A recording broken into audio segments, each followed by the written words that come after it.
Joining us tonight to speak on the significance of the anti-imperialist, anti-colonialist agenda as a cause of war, EFF Deputy President Floyd Shivambu. Good evening, and thank you very much for your time and joining us tonight.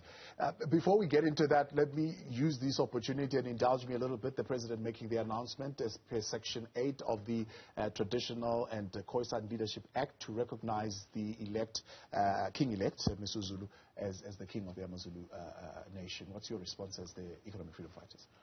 No, look, we had said as the Economic Freedom Fighters immediately after the royal family had agreed on the succession plan that we welcome the ascension of Prince Mrs. Zulu, now King Mrs. Zulu, as a leader of the Zulu nation. And we're hoping that the royal family should unite and show a united front so that we do not stratify and destroy one of the remaining kingdoms in South Africa. We should protect some of these traditional institutions and, of course, do so whilst embracing the democratic culture which has to define all of us in terms of what happens. And if there are those who are aggrieved by that, they can have recourse in terms of what happens. But I think that let's encourage everyone else to embrace that there has to be one person only who must lead the Zulu royal family until whatever time there has to be a succession. So I think let's accept that and then wish well to the Zulu royal family to have a king and stability of the kingdom so that it continues to provide guidance to the Zulu nation.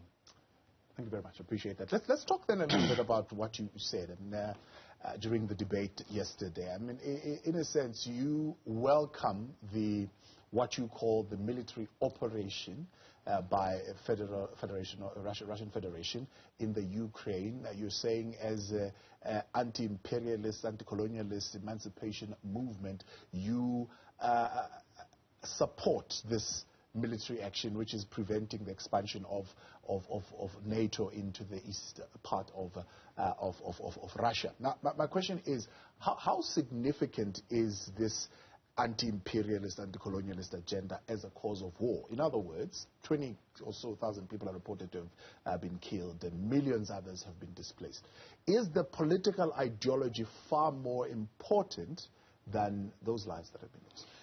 No, I don't think it's just about the political ideology. It's mostly about what have been practical observations of the roles that have been played by the member countries of the North Atlantic Treaty Organization, NATO, in the world history. So if you check the core of NATO is the UK, is France, and we know their history in the colonization of the African continent. It's the United States of America, which after the Second World War ignored like the efforts of trying to build world peace and initiated, of course, together with these European colonizers, a war alliance. NATO is basically a war alliance which has proven over time that it can intervene in countries for narrow and selfish purposes. Sometimes they can even create fictional reasons to invade countries because they want to loot and pillage the resources of those particular countries. Remember that in Iraq in 2003, they said that there were weapons of mass destruction. They went to overthrow head of state, literally beheaded him, killed him and took over. What happened in Iraq? There is no country, there is no stability, there is no system. Even the little benefits that had been achieved before 2003 have been destroyed and will not be reconstructed anytime soon. The same situation happened in Libya. We are much more concerned with Libya because they say they're going to enforce a no-fly zone and they're protecting Libyans.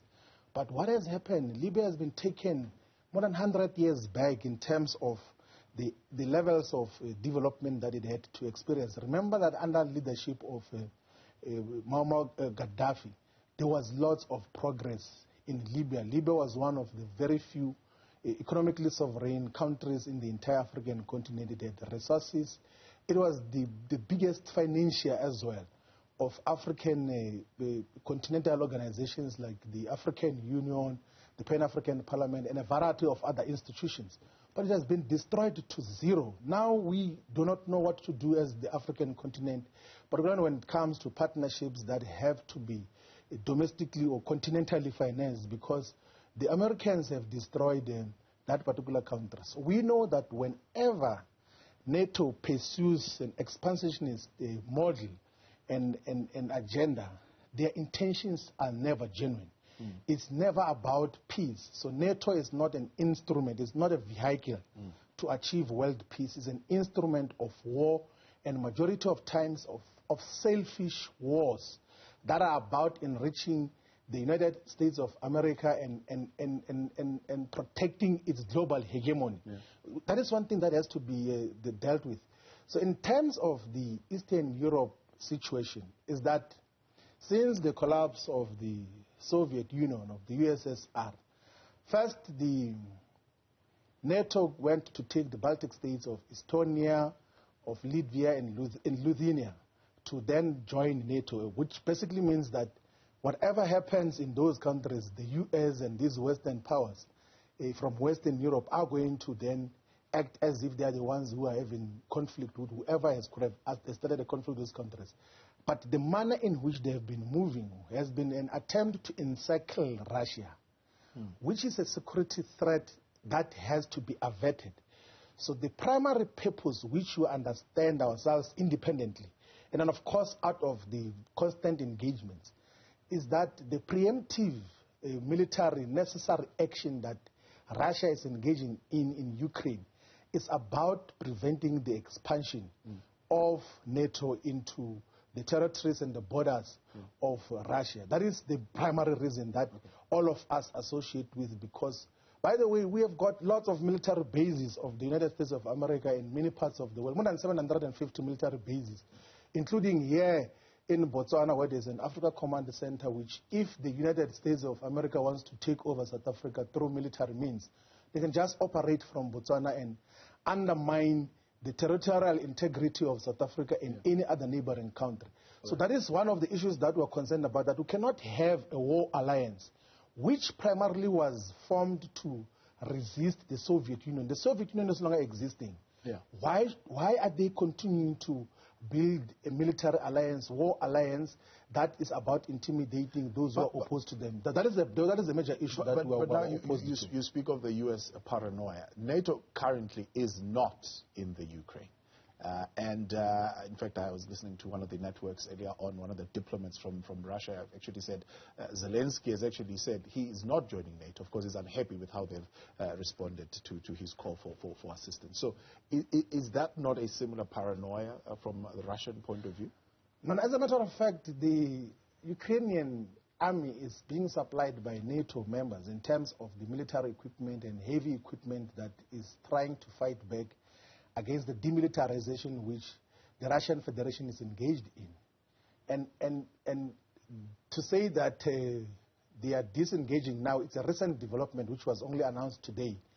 But throughout, by the way, the NATO conference in 2008 had already said they are looking forward to Ukraine and Georgia joining this military war alliance in terms of what gets to happen.